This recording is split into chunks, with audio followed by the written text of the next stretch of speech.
bermanfaat, tidak menghasilkan sesuatu yang baru, produk begitu ya, itu masih belum inovasi. Itu sudah invensi, tapi belum inovasi begitu ya. Kita butuhnya inovasi. Nggak mudah, nggak mudah teman-teman. Skripsi saya dulu kepake apa nggak? Saya jadi mikir refleksi. Skripsi saya dulu kepake apa ya? Saya dulu skripsinya ya lumayan lah buat report perusahaan, menghasilkan image bagus buat perusahaan. Ya sudah inovasi tapi mungkin kadarnya masih kecil gitu ya. Jadi saya berharap teman-teman habis ikutan Paranovo ini hasil risetnya di kampus membantu para dosen untuk menghasilkan inovasi gitu ya. Oke, kita lanjut. Nah, ini kurang lebih yang biasanya kita temui gitu ya. Inovasi itu banyak gagalnya, tapi ini tuh perlu dilakukan gitu. Jadi inovasi itu memang perlu gagal. Kalau nggak gagal, kalau nggak failure, itu dia tidak akan menghasilkan sesuatu. Kan sesuatu yang kita hasilkan tuh hasil dari kegagalan kan. Nah, makin cepat gagal, makanya ada lean kan, proses lean. Jadi makin cepat gagal gitu. Coba satu, coba dua, coba tiga, oh baru berhasil gitu. Kemudian innovation itu almost never fail kalau dia punya kreativitas. Jadi kalau teman-teman, saya bayangin ya, lagi skripsi, terus tidak melakukan kreativitas, ketemu dosen, hanya mengiyakan. Oke, kamu riset ini ya? Oke, Pak, gitu. Itu kira-kira peluang kreativitasnya akan lebih besar kalau, Pak, aku penasaran sama ini, gitu. Pak, aku penasaran sama ini, aku mau riset ini. Nah, itu tuh dia akan menghasilkan inovasi yang kemungkinan lebih besar. Jadi butuh kreativitas. Kemudian, inovasi itu akan gagal kalau hanya fokus di produk. Sering mahasiswa atau saya dulu begitu. Bisanya apa ya bikin itu gitu. Kita tidak tanya akan berguna untuk apa. Tapi saya bisanya bikin ini nih. Ya udah saya bikin deh. Fokus ke produk. Produknya jadi, nggak ada yang mau beli. Produknya jadi, kok nggak bermanfaat ya? Kan kayak menyalurkan hasrat penasaran aja kan. Aku penasaran nih mau bikin ini. Aku penasaran mau riset itu. Begitu udah jadi, ya sudah jadi. Menutupi rasa penasaran. Tapi apakah bermanfaat? Belum tentu. Gitu. Nah, makanya hati-hati nih para calon ilmuwan. Kadang-kadang riset kita tantangannya adalah hanya sebagai pemenuh rasa kepuasan batin. Aku udah tahu ini gitu. Itu nggak apa-apa sih, itu bagus. Itu hal yang bagus daripada nggak ngapa-ngapain kan. Nah, tapi dalam konteks inovasi akan lebih bagus lagi kalau hal tadi dipadukan dengan kebutuhan pasar, kebutuhan market. Jadi hasilnya teman-teman itu dihargai orang dan bermanfaat buat orang lain. Gitu. Nah, kemudian inovasi itu akan terjadi kalau kita lakukan dengan jalan yang berbeda. With different ways. Kalau mau melakukan hal yang berbeda, lakukan dengan cara berbeda. Jadi kalau teman-teman lagi sedang skripsi, coba jalan ke kampusnya bedain. Biasanya lewat jalan A. Nah, sekarang jangan lewat jalan A, lewat jalan B, lewat jalan C gitu. Untuk menstimulus kepala kita dengan hal-hal baru. Kalau punya kebiasaan bangun tidur, tidur lagi. Coba mungkin bisa jadi dengan bangun tidur, lari pagi. Mungkin bisa jadi dengan yang awalnya hanya nonton YouTube, diganti dengan ketemu orang langsung gitu. Jadi intinya kalau mau melakukan hal yang berbeda, inovasi kan hal baru ya, dan cenderungnya beda dengan hal yang sudah ada. Itu teman-teman perlu melakukan hal yang dengan cara berbeda. Jadi kalau mau melakukan hal yang berbeda, intinya salah satunya lakukan dengan cara berbeda. Biasanya rapatnya duduk. Oke, kita rapatnya berdiri. Kalau di himpunan ya. Biasanya rapatnya di ruangan. Ayo kita rapat sambil jalan-jalan. Biasanya rapatnya di depan laptop. Ayo kita rapat sambil tiduran di halaman kampus gitu. Rebahan aja lihat langit gitu kan. Berkeliling gitu kan. Seru kan? Tapi jangan siang-siang. Sore-sore. Nanti hasil idenya akan berbeda. Karena otak kita itu ya, itu akan jalan ketika ada stimulus, teman-teman. Kalau nggak ada stimulus itu ya begitu gitu ya. Kita imajinasi, tapi kita butuh stimulus. Suara, butuh stimulus yang kita lihat, picture gitu ya. Pokoknya lakukan yang berbeda. Kalau sedang pengen dapat ide baru, lakukan sesuatu yang berbeda dari biasanya. Punya temen bertiga, biasanya kemana-mana bareng terus. Itu nanti isi kepalanya kan sama kan jadinya. Lihat hal yang sama, oh kita berpikir yang sama gitu. Kalau pengen hal yang baru, Coba keluar dari circle 3 orang itu, ya, dan temui orang-orang yang lain. Intinya, inovasi itu bisa terjadi ketika teman-teman melakukan dengan cara yang berbeda. Apalagi yang konyol, film apa itu ya? Kalau nggak salah albumnya Tulus yang mana itu ya? Kalau biasanya ngarang lagu dia biasa aja, dia sambil berendam di air gitu. Siapa tahu ada ide baru kan? Kurang lebih begitulah. Silahkan sesuaikan dengan kesukaan teman-teman. Sambil sambil jogging, sambil apapun. Ide itu akan lahir dari sesuatu yang berbeda. Kalau teman-teman pengen hasilnya berbeda. Yang kelima, inovasi itu bisa dianalisis. Ya. Inovasi itu bukan sesuatu yang ujuk-ujuk ada, tidak bisa dianalisis, tidak bisa dipelajari. Inovasi itu bisa dipelajari. Dan inovasi itu harus bisa dipelajari, karena dia akan diterapkan di berbagai bidang. Jadi inovasi itu bukan benda yang dari langit terus turun ke bumi terus ini benda apa ya gitu. Ini kayak batu apa gitu ya. Bukan. Inovasi itu bisa di breakdown, bisa dijelaskan, bisa dianalisa. Bukan sesuatu yang goib gitu ya, bukan. Nah, yang terakhir, inovasi itu bisa dibangun secara sistematis. Nah, Scamper membantu teman-teman untuk berpikir secara sistematis. Scamper yang akan kita bahas ini akan membantu teman-teman berinovasi secara sistematis. Oh, kayak gini toh berinovasi tuh. A dulu, B dulu, baru C gitu. Nggak yang, aha, aku mau ini ya. Nanti suruh ngejelasin kenapa kau melakukan itu. Hayang we gitu ya orang Sunda mah. Pengen gitu, pengen aja gitu. Ntar dulu, Pak, jelasin dulu gitu ya. Kan ada orang yang, wah ini inovatif banget kamu sih gitu kan. Tapi suruh ngejelasin nggak bisa, suruh nge-breakdown kenapa itu bagus nggak bisa. Ya pokoknya bagus gitu kan. Nah, itu tuh ada tapi langka manusianya. Jadi inovasi-inovasi di perusahaan, innovation center, makanya ada innovation center di perusahaan. Di Paragon, apalagi itu namanya Paragon Technology and Innovation. Ada bagian tim inovasi gitu. Pasti mereka melakukan pekerjaan dengan terstruktur, terstandar, tersistematik gitu. Ada urutan, ada juklaknya, ada frameworknya gitu. Jadi inovasi itu nggak ujuk-ujuk datang terus menjadi aku inovatif gitu. Bahkan bisa di scoring perusahaan yang inovatif jika. Nah, itu ada alat ukurnya juga. Jadi kalau teman-teman mau mengukur nih, seinovatif apa diriku, nah bisa ikutan tes-tes yang mengarah ke sana. Karena ke depan inovasi akan sangat dibutuhkan. Kenapa? Nih, inovasi itu di tahun 2025, teman-teman udah lulus ya, semoga. 2025, analytical thinking dan innovation itu skill nomor 1. Ngeri juga ya. Saya kadang-kadang, nanti kalau saya nggak inovatif, saya nggak laku dong gitu kan. Nah, hati-hati tuh. Tahu chat GPT nggak? Sudah pada main chat GPT nggak? Ini kan kayak, wow, dunia kayak gini ya sekarang. Chat GPT, tadi pagi saya sama istri ngobrol. Mah, sini mah, ada mainan baru nih. Saya tulis, istri saya usia sekian, profesi sekian, dia sukanya ini, nggak suka itu. Tahun ini kita usia pernikahan kesekian. Tolong buatkan puisi untuk istri saya yang akan saya bacakan ketika dia nanti ulang tahun. Jadi puisinya. AI hari ini teman-teman bisa bikinin puisi. Jadi kalau mau ngegombal, pakai chat GPT. Ya teman-teman ya. Nah, tapi jangan dipakai ngerjain nugas ya. Ya, nugas boleh lah ya. Karena ChatGPT itu ngebantu banget. Nah, hari ini kita memang seperti itu. Nah, gara-gara dunia udah makin gampang, makin mudah, manusianya ini harus makin canggih. Nggak bisa lagi menghafal, nggak bisa lagi melakukan sesuatu biasa aja, itu nggak bisa. Kalau kayak gitu nanti kita digantikan oleh robot pada akhirnya. Iya, kalau nugas ya pasti kena plagiasi. Bahkan sekarang sedang dicarikan solusi untuk mendeteksi ChatGPT. Bahkan kan sekarang beberapa kampus sudah nggak bisa lagi online kan, udah nggak boleh lagi tulisan online, harus tulisan tangan gitu. Ada yang tulisan tangannya, ada yang jangan-jangan nanti anak kita nggak bisa tulis tangan loh. Bisa jadi itu nulis yang pegang pulpen, bisa jadi nanti tuh tangan tuh nggak bisa buat nulis. Kalian bisa nulis nggak? Nggak bisa, bisanya ngetik. Siapa tahu gitu kan, who knows gitu. Tapi sebegitu dunia kita hari ini ya, teman-teman. Teman-teman loh yang ngalamin, bapak, ibu-ibu kita itu nggak ngalamin. Kita yang ngalamin kayak gitu kan. Nah, kita lihat nih. Dari sini, World Economic Forum menempatkan innovation itu di skill nomor 1 tahun 2025.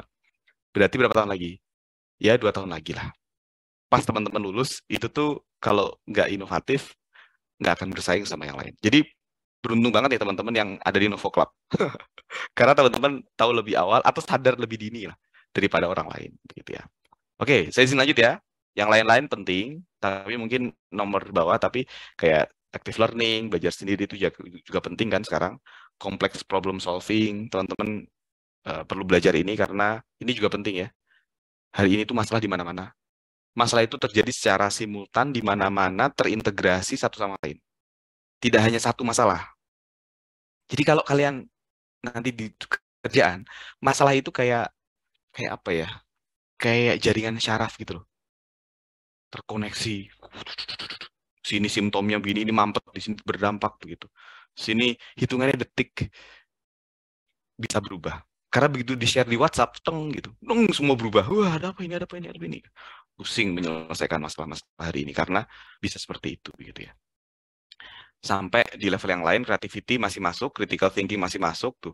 Teman-teman, 1 sampai 5 ini nih ilmu kepala, ilmu otak semua. Jadi otaknya tolong dipakai ya. Mohon maaf bukan. Lebih tepatnya otak teman-teman adalah kekuatan teman-teman. Karena skill ke depan itu otak semua nih. Ini skill otak, skill otak, skill otak, skill otak, skill otak. Nih baru sosial begitu ya. Jadi benar-benar manusia nih perlu sadar diri bahwa kita adalah makhluk yang diciptakan untuk berpikir gitu. Jadi mulai sekarang kalau belum biasa mikir, saya juga lagi kayak disiplinkan diri untuk berpikir. HP itu kan musuh berpikir ya. Kita nih kalau ada HP susah berpikir, terdistraksi. Jadi mungkin ditaruh HP-nya, mungkin bisa dimatiin, mungkin bisa kemana begitu ya. Ngapain kamu mikir gitu? Hari ini tuh kayak semua kan kayak nggak mikir kan. Pokoknya jalan sambil mikir. Padahal kita itu butuh mikir dalam. Mikir satu-satu pelan-pelan. Karena hari ini semuanya sedang tidak pelan-pelan. Jadi kalau teman-teman hari ini slow, bisa jadi itu keunggulan. Karena yang lain sedang cepat larinya. Cepat ini, nggak mindful dia. Dia nggak berpikir secara tenang, buru-buru, gerusa-gerusu, nggak mindful. Jadi kalau teman-teman hari ini, kok aku orangnya santai ya? Kok aku orangnya slow ya? Yang lain kok terlalu cepet ya? Bisa jadi tuh jadi keunggulan teman-teman. Dalam satu tim, saya kalau bikin tim ya, saya akan cari orang yang pelan. Salah satunya saya butuh orang yang pelan jalannya. Bukan jalan pelan gitu ya, bukan. Kayak siput, bukan. Yang kalau mikir itu pelan-pelan gitu. Step by step, dimaknai, dirasakan gitu. Karena bisa jadi inovasi itu lahir dari seperti itu. Karena yang lain tuh lagi nggak pada mikir secara benar, nggak apa ya, nggak mindful mikirnya. Pakai ChatGPT langsung googling, dikit-dikit googling, dikit-dikit ChatGPT gitu kan. Otaknya kok nggak dipakai gitu kan. Padahal otak kita adalah kekuatan kita. Dan itu ternyata skill yang sangat dibutuhkan di kemudian hari. Karena semua orang nanti akan begitu. Ya, teman-teman, syukuri otaknya jalan hari ini kan. Masih bisa berpikir. Yuk kita manfaatkan kemampuan anugerah dari Tuhan dengan berpikir dengan benar. Ya, berpikir dengan benar itu ada caranya ya. Silahkan nanti dicari tahu. Berpikir dengan benar. Ilmu-ilmu filsafat nanti akan ditekuni orang-orang. Saya sudah mulai jadi filsuf sekarang. Dulu mah nggak tahu saya filsafat itu apa gitu ya. Hari ini teman-teman, ilmu-ilmu tentang filsafat sedang dicari orang. Karena science, manajemen, itu ternyata tidak cukup untuk bisa menyelesaikan masalah manusia. Kita butuh sesuatu yang lebih esensial gitu. Dan inovasi salah satunya. Siapa yang di sini anak filsafat? Stoik, anak apa yang suka dengerin siapa? Ustadz atau para filsuf-filsuf. Nah, itu tuh bagi saya kalian harapan. Karena yang lain sedang tidak melakukan. Jadi yang lain yang belum, apa itu filsafat? Kayaknya itu ilmunya orang gila ya. Kalau sekolah di situ jadi gila ya. Bukan. Itu ilmu yang sangat esensial. Jadi pesan saya salah satunya, silakan kalau di take away, hari ini teman-teman mulai belajar filsafat. Itu induknya ilmu pengetahuan. Jangan ditanya bapaknya siapa ya. Itu induknya ilmu pengetahuan. Oke, lanjut ya. Sip. Nah, Kita akan bahas tentang creativity. Creativity itu kan kadang-kadang kita berpikir ya, wah dia mah orang kreatif, aku orang kreatif, bajunya hitam, celananya hitam, nggak ada gambarnya gitu ya, divisinya kreatif. Sehingga ada orang yang dicap, oh aku orang kreatif. Orang kreatif tuh kalau rambutnya kayak gini loh gitu. Rambut saya ini kayak bukan orang kreatif ya. Kalau rambutnya acak-acakan dikit gitu ya, bikin acak-acakan. Kalau bajunya nggak formal gitu. Kadang-kadang kita punya judgement, oh ini orang kreatif dan ini tidak. Ah, aku mah nggak kreatif, aku nggak bisa gambar, gitu kan? Aku nggak bisa gambar, aku nggak bisa eh, apa berkreasi gitu. Saya ketemu sama orang-orang yang begitu soalnya. Tolong dong gambar gitu. Aku gambarku jelek gitu. Loh, gimana sih? Kan gambar itu nggak harus bagus ya. Emang mau dilombain gitu kan. Jadi gambar mah gambar aja gitu kan. Nah, jangan sampai creativity itu menjadi labeling. Aku kreatif, kamu nggak orang kreatif. Aku anak seni rupa di kafe, aku kreatif. Kamu kan anak teknik nuklir, mana mungkin kreatif. Nah, padahal teman-teman, kreatif itu adalah hak segala bangsa. Teman-teman semua diciptakan kreatif. Ya, kreatif itu bukan jurusan, kreatif juga bukan profesi, kreatif juga bukan julukan. Kreatif itu adalah kemampuan. Jadi kalau teman-teman bisa berpikir kreatif, ya teman-teman kreatif lah. Jadi jangan sampai terlabel-label gitu ya. Bikin slide yang bagus. Ntar dulu deh, nunggu anak kreatif. Ntar dulu. Emang harus anak kreatif yang ngerjain. Kan kreativitas itu skill, ya kan? Bukan profesi, bukan jurusan, bukan label. Kreatif itu skill. Nah, makanya nih, yuk kita bagikan kreativitas dengan proses membagikan ide. Jadi kalau ada orang punya ide, hargai. Jangan langsung, wah ide kamu jelek, kuno, nggak berkualitas. Itu kalau sekali dibegituin nggak apa-apa. 2 kali, 3 kali, yakinlah orang itu nggak akan mau ngeluarin idenya lagi. Kadang-kadang bedanya kita sama orang kreatif adalah orang kreatif itu dia nggak peduli dengan omongan orang, ya kan? Departemen kreatif itu tuh dia sangat menghargai ide. Semua orang boleh berbicara. Nah, itu departemen kreatif. Tapi kenapa begitu beda departemen, idenya itu nggak dihargai gitu. Jadi kayak ide itu nggak keluar gitu. Karena lingkungannya membentuk demikian. Makanya nih kalau teman-teman ada di circle yang sangat menghargai ide, apapun yang teman-teman katakan, teman-teman yang menghargai, itu kalian ada di circle yang tepat. Kalau teman-teman ada di circle yang aku mau ide aja takut di komen, nah itu kurang tepat. Bisa diganti atau teman-teman mengubah keadaan. Tolong dong kalau aku punya ide dihargai gitu. Apalagi mahasiswa kan ya.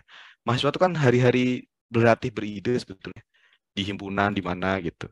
Jadi kalau ada orang beride jangan langsung dibantai.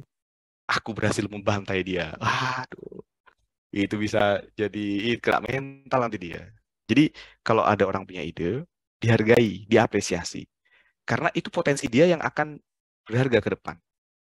Kreativitas itu sangat berharga. Karena kreativitas itu bisa menciptakan sesuatu yang berguna dan indah. Indah ini ya secara estetik begitu ya. Kita itu manusia diciptakan kan untuk menciptakan sesuatu yang baru kan ya. Kebaruan gitu ya. Bayangin manusia kalau nggak menciptakan yang baru, kita udah punah loh. Kita akan punah kalau kita tidak menciptakan yang baru. Saya background biologi ya. Saya background biologi. S2 di manajemen bisnis. Jadi dulu pernah ada cerita kayak gini dari dosen saya di biologi. Anak biologi mana? Jadi dulu di biologi itu ada cerita bahwa tahun 2000-an lah, orang diprediksi dunia akan kiamat karena ketiadaan apa? Ketiadaan makanan. Dulu diprediksi manusia akan kiamat, manusia akan punah karena ketiadaan makanan. Tapi manusia dengan kreativitasnya, dia menemukan bibit baru. Dia menemukan bagaimana membuat pupuk secara efektif. Dia menemukan bagaimana mengintensifikasikan perkebunan, pertanian. Dia menemukan kultur jaringan. Dia menemukan teknik-teknik budidaya yang baru. Sehingga ternyata manusia hari ini berapa? 7 miliar kurang lebih ya. Itu masih hidup loh. Kita itu kalau dilihat dari atas tuh kayak semut gitu kan, pada makan gitu, makan makan, apalagi nanti pas buka puasa kan, makan makan makan makan makan makan makan makan makan. Manusia kalau nggak makan kan nggak hidup ya. Jadi bayangin kalau nggak ada kebaruan, nggak ada sesuatu yang creativity yang baru, kita akan mati. Kita sudah mati. Jadi manusia itu memang diciptakan untuk kreatif gitu. Jadi kalau sekarang ya saya balik lagi, kreativitas itu bukan jurusan, kreativitas bukan pekerjaan, kreativitas juga bukan label. Kreativitas adalah skill. Teman-teman semuanya punya itu. Jangan sampai merasa aku nggak kreatif gara-gara bukan anak seni atau bukan anak atau bukan departemen kreatif. Jadi you are all creative people. Merasalah kreatif dulu deh. Setidaknya yang merasa dulu deh. Aku merasa kreatif. Nah, itu udah bagus. Nanti silakan dituangkan dalam bentuk-bentuk yang lain. Gitu ya teman-teman ya. Nah, inovasi scamper akan terjadi kalau teman-teman kreatif. Kalau teman-teman nggak inovatif, nggak kreatif, si scamper ini nggak akan bisa jalan. Dia hanya sebagai framework aja gitu ya. Nah, ini ada barriers-nya. Ada hal-hal yang menghalangi kita untuk berpikir, bertindak, berperilaku kreatif. Sok-sok nggak punya waktu. Aku sibuk, nggak sempet. Waktu itu membuat teman-teman tidak mau berpikir lebih panjang sehingga tidak kreatif. Yang kedua, berpikir bahwa kenapa sih harus ada perubahan? Kan udah nyaman gitu. Udah enak kok, udah oke kok, aku nggak merasa masalah kok gitu. Dia nggak ngerasa harus ada perubahan. Itu blockingnya kreatif. Yang kedua, aku nggak perlulah jadi orang kreatif, kasih aja nanti anak kreatif, nanti juga selesai gitu. Itu juga barrier kita untuk melakukan kreativitas. Yang keempat, kebiasaan. Kebiasaan. Kebiasaan yang menahun, akhirnya membuat mental, dan akhirnya menjadi tidak kreatif beneran. Gitu. Yang kelima, rutinitas. Sudah banyak ngerjain ini, ngerjain itu, gitu kan. Kemudian yang terakhir, nih, tidak diajarkan untuk menjadi kreatif. Kita itu kayak mata kuliah apa yang mengajarkan kita kreatif. Kayaknya harusnya semua mata kuliah nggak sih? Semua mata jurusan gitu ya, semua mata jurusan tadi, mata pelajaran. Tapi kok yang saya ingat ya, pelajaran kreatif kok seni rupa ya? Tuh kan. Saya aja udah terframing teman-teman. Jurusan yang kreatif kayaknya di kafe gitu, seni rupa. Padahal kan enggak ya, tadi ya saya bilang. Bahwa kreatif itu semua harus kreatif. Guru menjadi dosen, menjadi anak-anak itu harus kreatif gitu ya. Oke, di perusahaan ada, sip, mantap. Teman-teman, coba kita lihat dulu ya. Saya mau nanya, selain 6 poin ini, apa yang membuat teman-teman itu nggak kreatif? Selain ke-6 ini, nanti mau saya tambahin gitu. Coba. Oh, lingkungan, circle, males, males ini mah ya banyak hujatan orang. Ya Allah, hujatan, kasihan ya. Jangan sampai lah ya kita dihujat dan menghujat. Kemudian support system, takut dihujat. Tuh kan banyak loh takut takut karena penilaian orang kan. Takut dinilai orang nggak kreatif gitu. Itu yang ternyata membuat kita akhirnya jadi melabeli diri kita nggak kreatif kan gitu. Lagi nih, wah yang pakai caps lock selalu tidak dihargai tuh kan. Jadi teman-teman hargailah kreativitas orang lain biar kita juga dihargai orang lain gitu. Jadi mulai dari diri kita dulu, jangan sampai kita pengen dihargai orang tapi kita nggak ngehargai orang, nggak ngehargain orang gitu. Kita pengen diri kita dinilai kreatif tapi kita tidak menilai orang kreatif. Nah itu tuh paradoks ya, mindset, apalagi minder, apalagi gak dihargai, takut dijudge orang. Tuh banyak kan. Ternyata di sini ya banyak yang ngerasa nggak bisa kreatif karena takut dinilai orang. Nah, jadi ya sebelum itu semua teman-teman lah yang memulai dulu untuk menghargai orang. Yuk kita hargai semua bentuk kreativitas orang. Karena sebuah lukisan yang indah itu juga dimulai dari sebuah coretan. Sebuah gedung yang tinggi itu juga dimulai dengan apa? Batu bata satu gitu. Jadi nggak ada yang ujuk-ujuk di dunia ini. Semuanya itu butuh proses. Jadi kalau nanti teman-teman udah punya anak ya, kan saya ada anak 2. Nih saya kasih tahu ya, anak kecil itu dia sangat butuh dihargai kreativitasnya. Apapun nanti kalau teman-teman udah punya anak, gambar apa, bikin apa, nyoret-nyoret dinding, ngabisin kertas, spidol saya nggak tahu udah di mana, dihabisin mereka gitu ya. Itu bentuk investasi kita supaya mereka nanti kreatif. Jangan sampai kita sebagai orang tua, kalau punya adik ya, yang justru malah ngeblocking di awal bahwa, gambarnya kok jelek, wah udah itu. kok gunungnya ada 2, matahari 1, kok kamu ini banget sih? Apalagi yang biasa blocking. Jadi nanti kalau punya putra-putri atau sekarang punya adik-adik ya, apapun yang mereka buat, hargai setulus hati. Karena ternyata itu yang ada di sekolah seni. Saya ke sekolah seni, ada di Jakarta, Maya. Mungkin teman-teman yang pernah ke Ganara ya. Itu tuh kalau ke situ tuh kayak semua orang, guru-gurunya, menghargai kreativitas kita, sekecil apapun. Bagi saya jelek nih, aduh gak bagus. Udah bagus, coba deh ini udah berbentuk nih, kan bikin portrait gitu ya. Oh ini udah bagus nih, keren, lanjutin Kak, gitu. Itu tuh membuat saya, oh bagus ya. Padahal bisa jadi emang belum bagus. Cuman karena dinilai bagus, saya bersemangat gitu kan. Nah ternyata di sekolah seni, itu tuh begitu. Bukan diajarin gimana gitu, teknik melukis, atau teknik bernyanyi, teknik enggak. Yang justru diajarkan di awal adalah bagaimana kita menghargai karya kita. Jadi kalau teman-teman hari ini, aku kok bikin itu salah ya, bisa jadi memang tempatnya salah.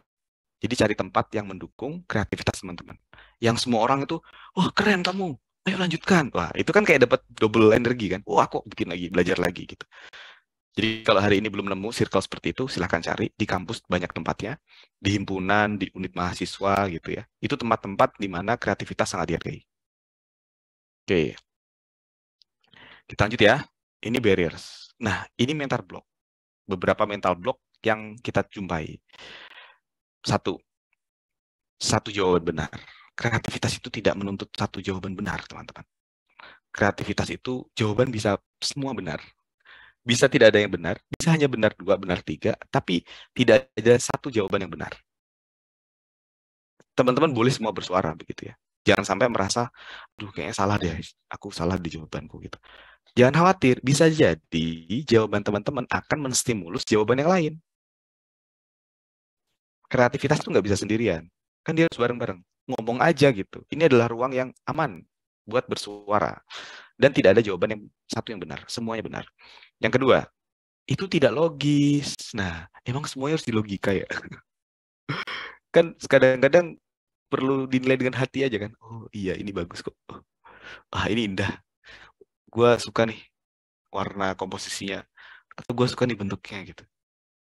Nggak harus dinilai dengan logis kan. Wah ini nggak efisien. Ntar dulu bos. Kita lagi mikirin tentang kreativitas gitu. Jadi nggak ada yang nggak logis, ya. Nggak ada yang nggak logis. Semuanya boleh, nggak harus logis maksudnya. Jadi untuk memicu kreativitas, ya. Kemudian mengikuti aturan. Aturannya kan begini, aturannya kan begitu, gitu. Ya nggak apa-apa. Silahkan itu lakukan kalau di tempat yang memang harus ada aturan. Tapi kan dunia ini kan kayak semua tuh boleh kecuali yang dilarang kan. Semuanya boleh kecuali yang dilarang. Kan makanan semua ya kalau yang muslim ya. Semua makanan halal kecuali yang diharamkan gitu kan. Jadi flow aja gitu ya. Boleh semuanya kecuali yang dilarang. Jadi nggak usah terpatok pada aturan begini, aturan begitu. Kemudian yang keempat, praktisnya. Manusia itu suka praktisnya. Kalau teman-teman ikutan bimbel belajar kan dikasih praktisnya kan. Rumus singkat, rumus the inilah, the itulah gitu. Dikasih praktisnya. Karena memang manusia itu pada dasarnya malas. Kenapa malas? Nah, siapa yang malas di sini kan tadi banyak yang malas, suka tidur. Karena bekerja, berpikir itu butuh energi, teman-teman. Otak kita itu kecil, tapi energinya yang dibutuhkan besar. Pantas kita malas. Kenapa? Karena refleks tubuh kita, ketika kita mikir itu kita jadi capek. Jadi mending rebahan nggak mikir. Karena emang manusia itu kan suka praktisnya. Karena refleks tubuh kita membuat berpikir itu membutuhkan energi. Jadi kita akan suka sesuatu yang tidak menghabiskan energi. Nah, biasanya yang praktis-praktis. Jadi kalau teman-teman menemukan, aku kok sukanya begini ya, ya emang wajar. Karena nggak menghabiskan energi. Berpikir itu ngabisin energi. Makanya ada yang kuliah kok nggak gemuk-gemuk gitu ya. Kebanyakan pikiran. Udah nikah gitu kalau seusia saya kok nggak gemuk-gemuk gitu. Habis nikah kan biasanya gemuk ya. Kebanyakan pikiran lah. Energinya habis. Gitu ya. Jadi praktisnya ini jangan sampai menjadi mental block kita. Semuanya itu nggak praktis. Ya. Kemudian tidak boleh main. Boleh main itu. Main itu boleh. Ada yang pernah nonton ini nggak? Christopher Robin. Christopher Robin itu yang Winnie the Pooh. Winnie the Pooh. Silakan cari filmnya di Disney. Dia itu mengajarkan bahwa manusia dewasa itu lupa main. Padahal solusi itu bisa timbul karena dengan bermain. Jadi main itu boleh, main itu boleh. Yang nggak boleh itu merugikan diri sendiri dan orang lain kan. Main itu boleh. Jangan sampai teman-teman lupa main, ya. Terlalu sibuk, terlalu banyak belajar gitu kan. Apa seperti itu tuh jangan sampai lupa main, ya. Main itu penting. Nambah teman, nambah network gitu. Jadi kalau di sini saya penganut boleh main, mainlah asal tidak merugikan diri sendiri dan orang lain. Jadi main boleh. Yang kedua, bukan bidang saya. Nah, ini juga nih mental block. Aku bukan bidangku seperti yang tadi saya sampaikan ya. Ini bukan bidangku. Yang ketujuh, menghindari ketidakjelasan. Memang dalam berinovasi, dalam berkreativitas itu dunia yang tidak jelas, tidak pasti, atau tidak harus ada satu pasti gitu. Dia tuh dunia yang ekspresif, free, bebas, berekspresi gitu ya. Nah, jadi mental block seperti ini harus kita hilangkan. Jadi kita menghindari ketidakjelasan, kita jadikan sesuatu yang justru membangkitkan kreativitas. Yang kedelapan, takut konyol. Ini nih, gue banget deh kayaknya deh. Saya tuh takut konyol, takut dinilai orang lain. Kayaknya Kamal tuh nggak kayak gitu deh, gitu kan. Kok Kamal tiba-tiba berpakaian seperti ini sih, gitu kan. Apa konyol itu kadang-kadang butuh sih. Kan manusia ya, manusia itu ada sisi konyolnya gitu loh. Manusia itu ada sisi konyolnya. Jadi kalau teman-teman konyol dikit-dikit ya bolehlah gitu. Asal jangan terlalu sering konyol kan. Kebanyakan yang banyak itu nggak baik ya. Kayak kebanyakan main juga nggak baik. Kebanyakan konyol juga nggak baik. Tapi sekali-kali konyol boleh. Kan manusia. Dan itu akan menciptakan kreativitas. Gitu kan. Makanya orang-orang kreatif kan kayak kok konyol gitu ya, lucu gitu kan. Ya itulah yang membuat mereka bisa berpikir berbeda dengan orang lain. Jadi kalau teman-teman mau berpikir berbeda dengan orang lain, coba lakukan hal yang lucu. Konyol itu mungkin kelucu ya. Yang nggak pernah, saya tuh melakukan hal konyol terakhir itu apa? Saya tuh kemarin dipaksa nari dangdutan. Saya tuh nggak bisa joget. Terus dipaksa joget. Aduh, ya Allah. Tapi itu membuat diri saya terekspos dan merasakan hal berbeda. Dan ada kreativitas yang timbul. Oh, ternyata begini ya. Oh, ternyata memang dangdut is the music of my country. Ternyata gitu. Dangdut itu bisa begitu menyatukan orang ternyata. Ternyata selama ini saya salah menilai dangdut gitu kan. Dan itu ya komedian itu rata-rata memang seperti itu. Dia kreatif, lucu gitu ya, konyol. Dan solusi itu banyak dari mereka yang tidak kita duga-duga. Makanya kalau punya teman yang seperti itu pertahankan. Bahkan kan katanya perempuan itu lebih memilih cowok yang lucu kan ya daripada yang ganteng gitu kan. Makanya latihanlah lucu dikit gitu ya. Yang sembilan, tidak berani salah. Kita harus berani salah. Manusia mana yang tidak punya kesalahan? Kita coba aja gitu ya. Coba aja, coba aja, coba aja. Dan yang 10, blocking diri bahwa saya tidak kreatif. Seperti yang tadi saya sampaikan. Teman-teman diciptakan untuk kreatif. Oke? Ini mental-mental block yang teman-teman setidaknya saya rasakan bahwa ada hal-hal yang jadi kayak mengungkung gitu. Jadi kayak kita pakai topeng. Kerasa nggak? Kerasa pakai topeng nggak? Lagi bergaul kayak aku nggak kayak gini. Aku tuh pengen begitu sebetulnya, tapi aku nggak berani gitu. Nah itu mental mental block yang bisa hilang kalau circle-nya tepat. Saya merasakan itu. Saya ketemu circle yang tepat, terus ekspresi yang biasanya nggak pernah muncul jadi muncul, dan rasanya jadi nggak pakai topeng. Nah itu akan lebih meningkatkan kreativitas gitu ya. Oke, lanjut ya. Itu mental block untuk ke kreatif. Kita langsung bukan, kita ke sini. Bagaimana kita menstimulasi supaya pikiran kita berpikir kreatif? Yang pertama, selalu tanya, apa ada cara yang lebih baik? Jadi nggak yang stuck dengan satu cara. Ada yang lebih baik lagi nggak ya? Ada yang lebih baik lagi nggak ya gitu? Jangan berhenti dengan sesuatu yang ada. Kalau sekarang sesuatu sudah bagus semuanya, selalu tanyakan, ada yang bisa saya improve di mana ya? Kok kampus ini udah bagus sih, udah nomor 1 dunia, tapi apa yang bisa kita lakukan ya? Jurusan ini udah akreditasi A sih, tapi apa yang bisa saya perbaiki ya? Nilaiku udah 4 sih, A semua gitu ya. Tapi apa yang bisa saya perbaiki gitu? Yang jelas, teman-teman tanyakan sesuatu yang lebih baik dari satu waktu ke waktu yang lain. Jangan berhenti dengan keadaan yang ada. Yang kedua, periksa kebiasaan, rutinitas, dan tradisi. Kebiasaan kita, tradisi kita, itu yang membuat sesuatu bergulir begitu saja, mengalir gitu kan. Kita nggak sadar bahwa yes, ngalir gitu aja gitu. Periksa lagi kebiasaan kita, jangan-jangan dengan hanya mengubah kebiasaan, kreativitas akan muncul. Jangan-jangan hanya dengan mengubah kebiasaan, rutinitas, kreativitas akan lebih muncul. Biasanya pakai baju kotak-kotak gitu ya. Coba deh pakai kaos. Biasanya pakai kerudung apa? Yang dimasukin aja, itu apa sih namanya? Coba pakai kerudung yang pakai peniti. Biasanya makannya itu aja. Kalau nggak ke warteg, makanan Sunda, fast food gitu. Coba makan sesuatu yang berbeda. Jangan takut nggak enak. Karena yang enak itu dimulai dari yang nggak enak. Nah, jadi salah satu cara untuk supaya lebih kreatif, nanti buka puasa, coba menu yang berbeda-beda. Kalau kemarin sudah kolak, nanti malam, aduh jam segini udah ngomongin makanan. Nanti malam silahkan coba menu yang lain. Kalau tadi malam tarawih di masjid A, coba tarawihnya di masjid yang lain.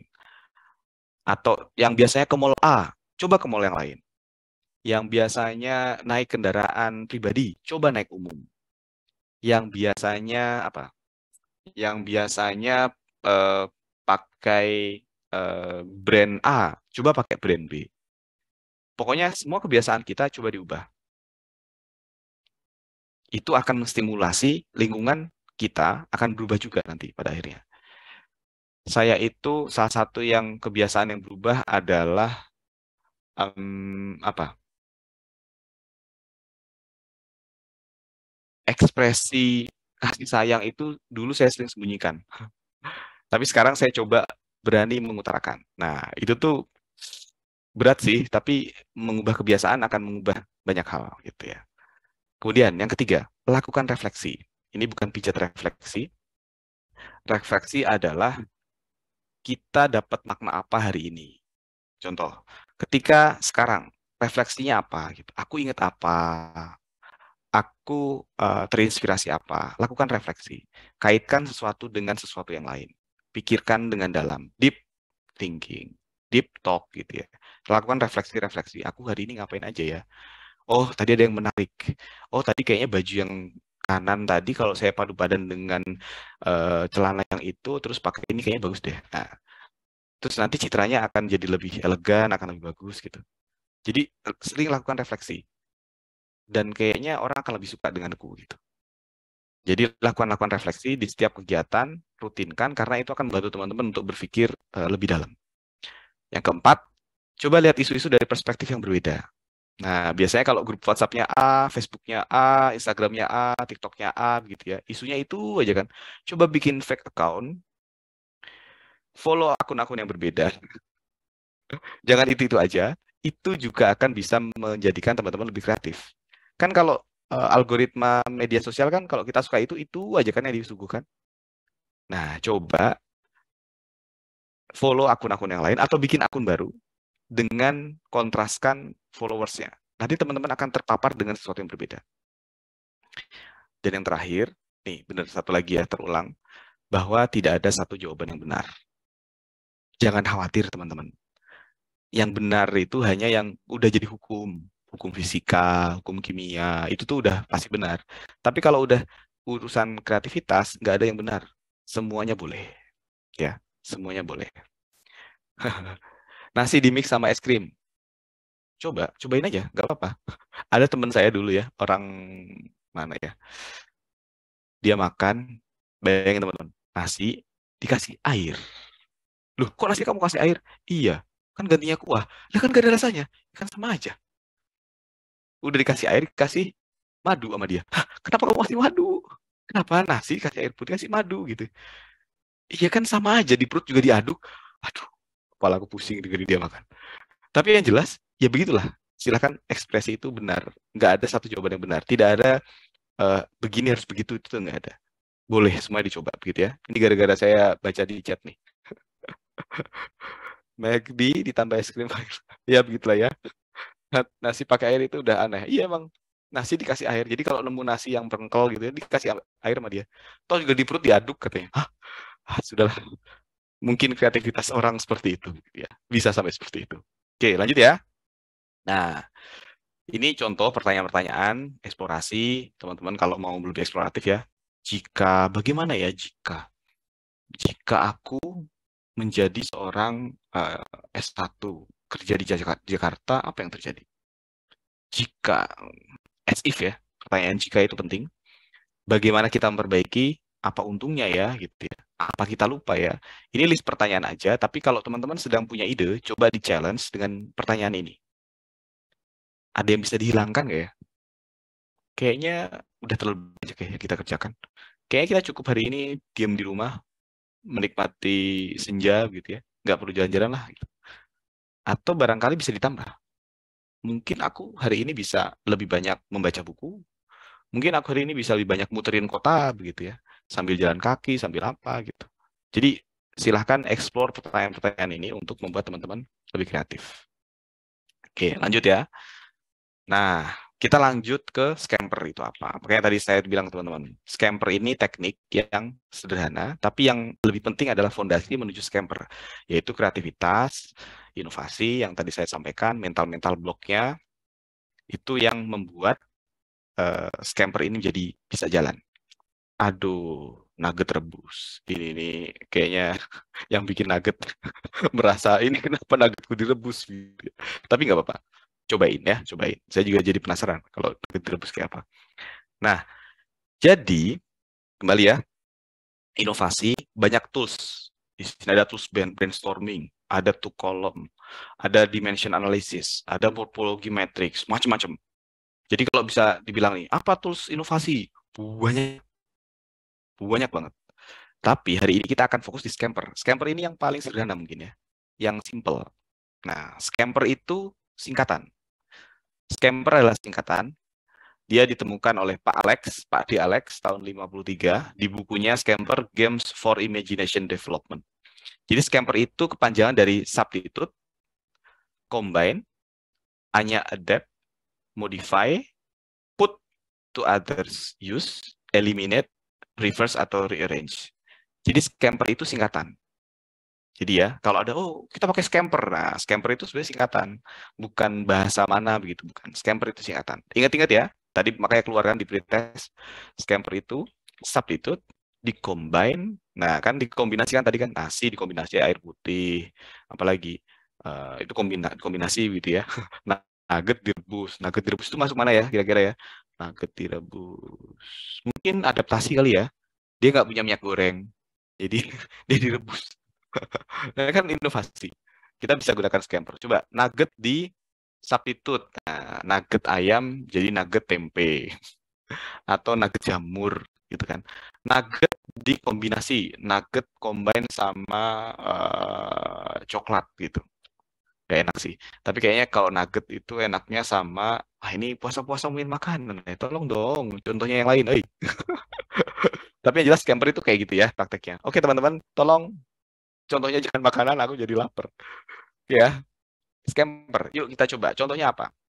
Contohnya adalah contoh substitute. Substitute itu namanya juga substitusi ya. Substitusi. Woi, hop, cukup. Berhenti di chatroom. Jangan ngomongin makanan. Masih jam segini. Kita fokus ke substitute. Substitute itu mengganti bahan atau material yang bisa lebih murah atau lebih efisien. Mungkin contohnya hari ini bisa kayak mobil listrik yang awalnya pakai apa? Pakai bensin, pertalite, apapun itu, sekarang diganti sama listrik. Itu substitute, mengganti. Ya, S-nya mengganti. Yang kedua, combine. Combine itu contohnya dia menggabungkan satu atau dua atau tiga, baik produk, layanan, atau sistem gitu. Contohnya ini, Di aplikasi Peduli Lindungi udah jadi satu sehat, itu dia mengkombinasikan antara resume medis, vaksinasi, hasil tes COVID, cari rawat inap, sama pelayanan kesehatan. Ini dia mengkombinasikan banyak fitur dalam satu apps. Nah, dia pakai scampernya yang C. Dia mengkombinasikan. Oke ya. Nah, ya mobil hybrid tadi ya contohnya. Ya, kalau aplikasi teman-teman suka belanja bisa kayak di Shopee, kayak di apa Tokopedia, tiket.com, itu kan dia mengkombinasikan banyak hal kan dalam satu apps gitu. Nah, itu mengkombinasikan. Oke, masih mudah ya. Masih mudah yang kombinasi makanya sekarang tuh kan ada dulu silakan nanti kalau lebaran gitu ya dikombinasikan baju warna ragam budaya, barangkali atasnya batik, bawahnya apa tenun begitu ya. Silakan dikomunikasikan. Scamper udah ada satu semester, iya. Scamper ini diajarkan di kampus-kampus, di ilmu-ilmu inovasi. Jadi ini hal yang biasa sebetulnya. Makanya saya bilang, kalau kita ngomongin scamper langsung, mungkin 10 menit selesai. Justru yang penting membangun fondasinya gitu ya. Nah, TikTok itu inovasinya luar biasa. Dia mengkombinasikan kan antara bikin video, musik, apalagi itu. Bisa belanja, bisa ngasih donasi, apalagi itu, pokoknya dikombinasikan jadi satu, set gitu ya. Jadi semua orang itu berita termasuk kan, benar. Jadi orang itu nggak pindah platform dia satu platform itu aja karena dia udah kombinasi banyak hal. Bisa mandi lumpur gitu kan, sampai melakukan tindak kejahatan juga bisa kan di situ kan. Jadi ini aplikasi seperti itu yang akan dicari orang. Jadi kalau teman-teman mau berinovasi, silahkan belajar dari contoh-contoh yang udah banyak banget di situ ya. Lanjut ya, itu combine. Sekarang kita ke SCA, adapt. Nah, saya cari contoh adapt ini ada susah cari itu. Coba teman-teman, adapt ini bisa mengadaptasi produk jasa lebih cocok dengan konsumen atau dapat mengubah suatu produk untuk layanan di sesuatu yang baru. Apa coba? Wah ya betul, masker. Jadi dulu masker itu untuk orang sakit, ya kan? Masker dulu itu untuk orang sakit. Pas COVID, masker itu semua orang harus pakai, nggak hanya untuk orang sakit.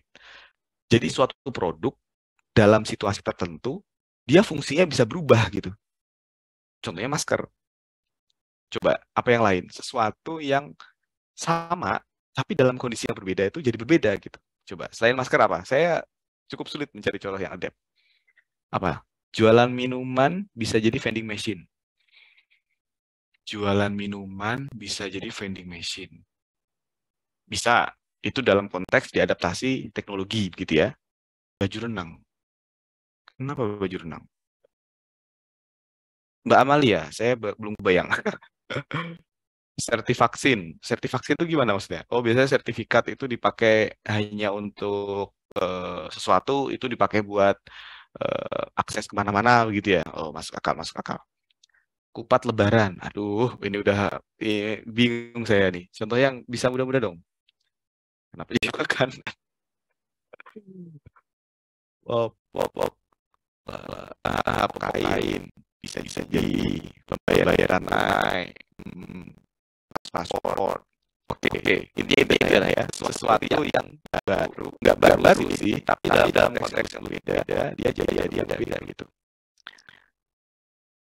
Apa KTP dulu versi di sini sekarang bertambah jadi jual bisa teman-teman jangan ada pinjol yang ada kampus tertentu yang terjebak pinjol. Kalau nggak punya duit bilang bapak aja. Jangan ke pinjol ya. Cukup ya, kritis. Oke. Tadi bulan obligasi juga. Instan itu dia jadi makan pokok di akhir bulan ya. Di awal bulan dia jadi barang, di akhir bulan dia jadi makanan pokok. Benar. Lagi bukan makanan lagi bener lah. Emang musim besar memang 15. Oke. Lagi Shield awalnya diciptakan untuk berat minyak. Oke, dikasih benar. Zoom apa Zoom? Dulu dipakai buat apa Zoom belum ada COVID. Oke, lanjut ya. Ada lagi selain ada, habis itu ibu hamil lanjut badan. Kalau tahu. Saya baru tahu beneran, saya baru tahu. Oke, jadi dia cukup banyak banget yang tentang sesuatu yang bisa kita pakai dalam konteks ibadah dan itu jadi fase baru. Lanjut. Enggak, lanjut. Saya ada ini dikit. Dulu masker itu ternyata bukan kan di Indonesia ya. Di Indonesia itu masker fungsinya bukan untuk melindungi orang sakit atau supaya tidak menularkan penyakitnya. Orang pakai masker supaya kalau dia naik bis, dia naik KRL, naik kendaraan umum, dia tidak mencium bau badan orang. Dulu orang pakai masker untuk itu. Dulu kalau sekarang biar lah ya. Tapi dulu sebelum COVID pakai masker itu supaya enggak badan dan nyium bau badan orang. Kalau udah bertahan gitu ya, jarak naik KRL naik. Itu kan untuk bertahan gitu ya. Dulu orang pakai masker enggak nyium bau orang. Tapi sekarang beda. Masker sudah ini mengalami perubahan Discord apa dulu buat game, sekarang buat kerjaan. Oke lah, cukup banyak ya ternyata. Lanjut. Bisa apa? Scammer. Ini ada yang bulan gitu ya karena dari akun. Jadi CAF, produk salah satu CAF yang baru ini, dia memodifikasi. Jadi biasanya yang di-spray dalam air. Jadi teman-teman cowok nih ya, yang belum tahu produk ini saya pakai. Jadi CAF itu dalamnya itu dia gel. Begitu disemprot jadi air. Jadi dia memodifikasi yang awalnya dia air jadi gel, jadi air lagi. Nah, itu salah satu proses inovasi yang dilakukan di Paragon. Dia menciptakan sebuah produk yang ternyata beda dengan yang lain. Yang lain disemprot isi air gitu ya. Kalau tidak. Tolong aspirasi dari mahasiswa sekarang ya ada beda silakan di komen terdekat teman-teman. Jadi di dalamnya gel, tapi kalau disemprot dia jadi air terus. Itu keren. Lanjut ya. Oke, kita lanjut ke setelah M karena ingat waktu kita lanjut. Nah, put another use. Dia bisa digunakan untuk apa lain. Dia digunakan untuk dia digunakan untuk kondisi yang berbeda. Ya. Jadi kayak drone kan bukan apa buat main, buat videografi, buat bikin video gitu ya. Sekarang salah satunya drone bisa dipakai buat mengantar obat gitu. Drone bisa dipakai buat mengantar obat. Bahkan ada yang dipakai buat alat transportasi. Jadi sesuatu yang sama di tempat lain fungsi yang beda gitu. Nah, ini adalah yang scamper. Ya. Drone bisa buat antar cinta, mungkin yang jelas yang menerima belum tentu mau. Lanjut setelah PP eliminate. Nah, teman-teman pernah ke IKEA nggak? IKEA inovasinya dia menghilangkan teman-teman yang pernah ke IKEA saya ceritakan ya itu apa. IKEA itu adalah sebuah toko bangunan atau toko peralatan gitu ya yang di dalamnya teman-teman kayak ada lemari gitu ya meja segala macam. Tapi teman-teman kalau beli nanti di rumah teman-teman rakit sendiri. Jadi si bapak ini nyampe kalau beli meja bentuknya bukan meja, bentuknya alat kayu yang nanti dipakai sendiri. Nah, ternyata itu mengurangi biaya produksi dan mengurangi biaya pengantaran karena dia lebih simpel gitu ya. Dia lebih simpel. Dia compact dia simpel. Dan ternyata orang-orang yang lebih cinta dengan produknya karena hasil karya dia sendiri. Nah, dia inspirasi banget. Ini proses bisnisnya yang awalnya jual lemari gitu. Dia hilangkan dia nggak jual lemari. Dia menjual kayu. Yang dirangkai jadi lemari. Dia menghilangkan proses pembuatan hemat secara biaya, nggak perlu bayar tampang. Dia mengurangi ruang di pengiriman begitu. Nah, teman-teman IKEA ini ada di Jakarta, saya ada di Bandung, Jakarta. Tahu saya. Jadi kalau ada di Jakarta, saya jalan-jalan ke sini. Ini proses inovasi yang menghilangkan satu proses yang menjadikan dia lebih mudah begitu ya. Baru ada ya. Kalau lagi lanjut ya itu eliminate. Jadi kadang-kadang inovasi nggak usah yang bisa jadi hilang aja, hilang namanya gitu, udah jadi contohnya ya. Lanjut. Nah, reverse yang terakhir ya, reverse adalah bisa menggunakan urutan dari suatu produk atau proses yang baru atau peran apa yang bisa dibalik. Contohnya ATM dulu dipakai narik uang saja. Sekarang ATM bisa dipakai buat nabung uang. Di Medan kita ada ATM ini. Jadi sekarang ATM bisa buat uang gitu. Nah itu inovasi. Proses balik yang orang buat tarik gitu. Biasanya buat tarik sekarang bisa buat gitu. Jadi teman-teman proses inovasi bisa dibalik gitu.